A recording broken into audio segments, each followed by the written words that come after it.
Horseman War triggered the apocalypse that he rode to Earth unbidden and doomed all of mankind. With the first Darksiders, we were already being told, not that we were wrong, but that we were taking a lot of risks. Because, you know, you take your game in for focus test groups, and you know, the concept, and that was all resonating. You see these good results come back.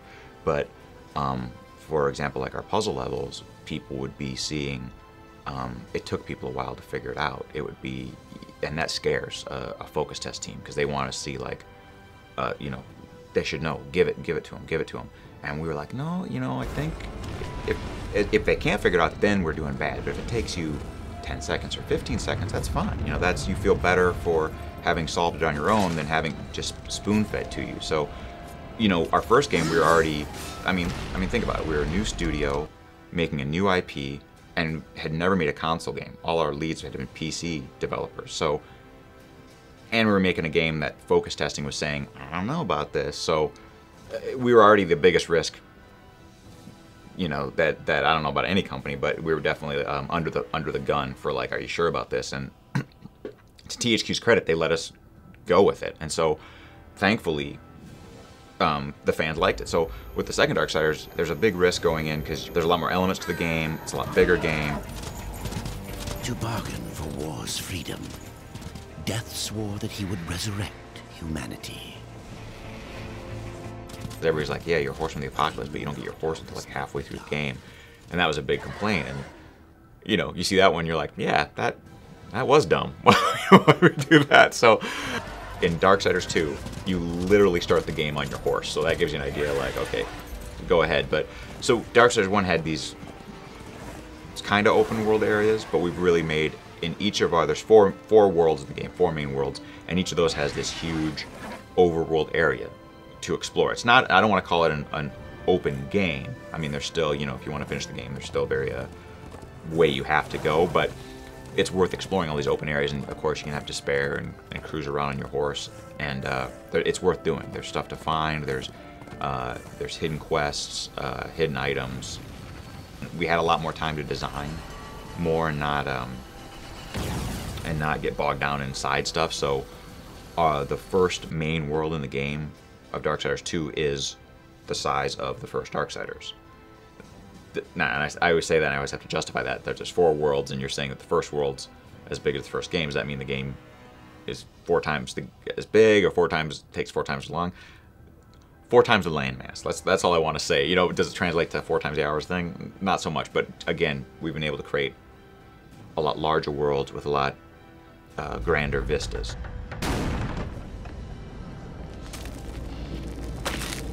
You stink of the living, horseman, of souls long overdue. You are not welcome here. Can death die? So yeah, we had to, and we always have to justify it. Like in the first Darksiders, you had to explain why war was depowered, because, you know, you're a horseman of the apocalypse and you're fighting zombies. It doesn't, you have to be in a game. It doesn't make sense. Why would you be like that? So we do explain it at the beginning of Darksiders 2, trying to hold back so I'm not spoiling anything for anybody. But yeah, so there is a way for a die. And I mean, let's be honest. If you couldn't die in a game, is it a game at that point? You know, it's not really. So we had to justify it somehow and figure out a way to do that. But you'll see when you, say, for example, jump off a endless cliff. When that happens, you see his Reaper form kind of spiral out of him, and that kind of makes the thing like, now he's going up here and regenerating. So, you know, death can die.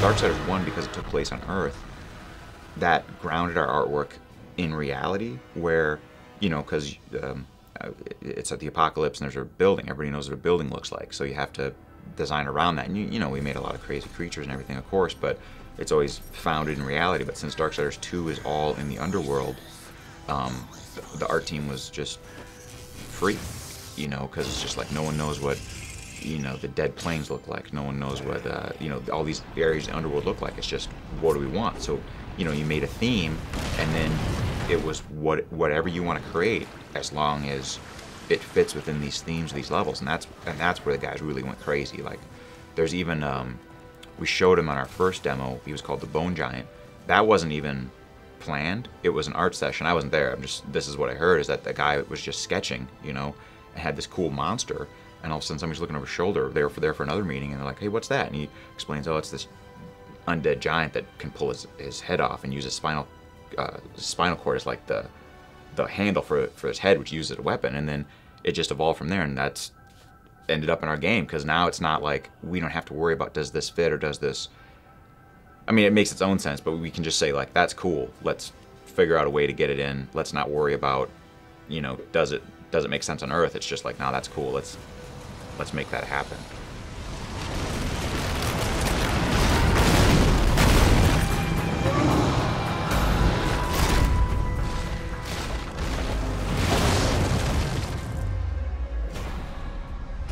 The timeline is roughly parallel to the first game, where, you know, war's on Earth, but death is in the underworld, and while war's fighting heaven and hell, you know, he got wrongly accused of starting the apocalypse, and he's battling here on Earth, and death's in the underworld, you know, seeing how he can clear his brother's name. So they're happening at timeline-wise parallel points, but then within the game story there's crossover points where, you know, there's callbacks to the first game. We flesh out parts of the first game that maybe you didn't understand. There'll be you won't need to have played the first Darksiders to understand Darksiders 2, but if you have played the first one, there'll be a lot of parts that you kind of go, oh, now I know what that character was doing.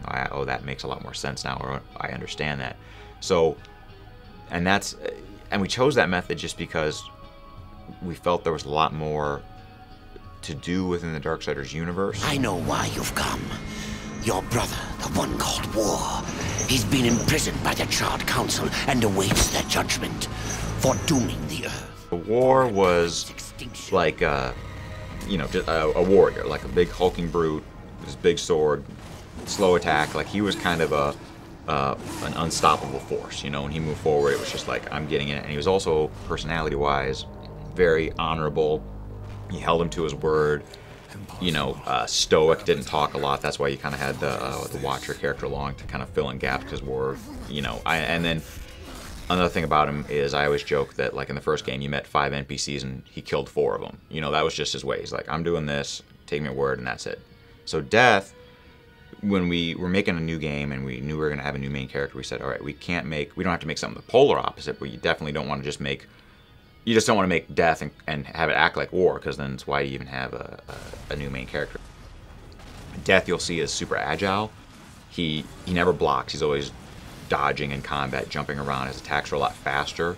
I can't compare the two because we have a different damage system within the game, but if we could compare the two, Death would do less damage, but he'd strike a lot more within combat. So you'll see him in combat. You'll do kind of like a duck in, swing, dodge back out, attack another. I mean, you'll kind of be bouncing around. So he's a lot more agile, a lot faster.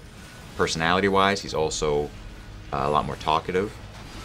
He's also more sly. War is like, this is the way it is, and this is what I'm doing, where Death will be like, well, this is the way I want it. How do I get my way without breaking any rules technically? So that's that's the whole storyline of Darksiders 2, is Death is working behind the scenes in the underworld to see how can I clear my brother's name without getting involved with heaven and hell. I'll work with all these underworld characters and all these guys on the fringes to kind of see what I can do to clear War's name without anybody, you know, calling foul on me. I can get away with this. I must restore humanity to redeem War. War was slow, you know, and he could climb walls, but it'd be like him just like slowly like lumbering his way up, or climbing, you know, just strength and powering its way through. Death is a lot more agile, so he'll jump up, skitter up, run across things. And this was another one, kind of a side effect we didn't realize, is once we had that character that could do all these fast, quick moves, wall runs, you know, get up to higher places, it allowed us to design not only bigger levels horizontally, but also vertically. So we have a lot more height to our dungeon design now. Come closer. See what Vulgrim has to offer. When we started Darksiders 2, everybody was saying, okay, what didn't we get to do in the first game? Because when you design your first game, you're making an engine, you know what your game is, but it takes a lot of feeling out, balance issues. So even if you know exactly what your game is, you still have to, you spend a lot of time making things or working on things that don't necessarily translate to the game. Now with Darksiders 2, we had most of the team already there. You know, I think 90% of the people in Darksiders 2 are from the first team, so everybody knows the game, knows the system. We're ready to go. So instead of spending time on these side elements, it was straight ahead and that's what you get to see. So for the loot mechanic, you got not every time you kill a monster, but a lot of enemies you'll kill, stuff will get dropped. Could be gold, or could be items, and then it's just randomly generated based on your character level. Scythes, secondary weapons, armor, which there's boots, gauntlets, body, shoulder, and then randomly generate statistics within those. So it's kind of like that slot machine effect where you never know what you're going to get next.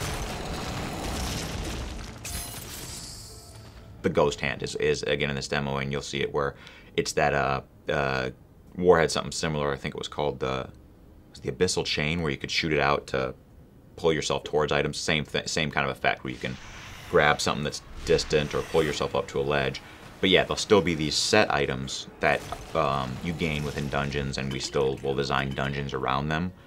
Before, you would spend souls to learn moves. This time it's coins. So same effect, where since we have a lot more weapons, we have a lot more combat maneuvers you can choose. So, and that's kind of player choice too. Do you want to work on your scythe moves?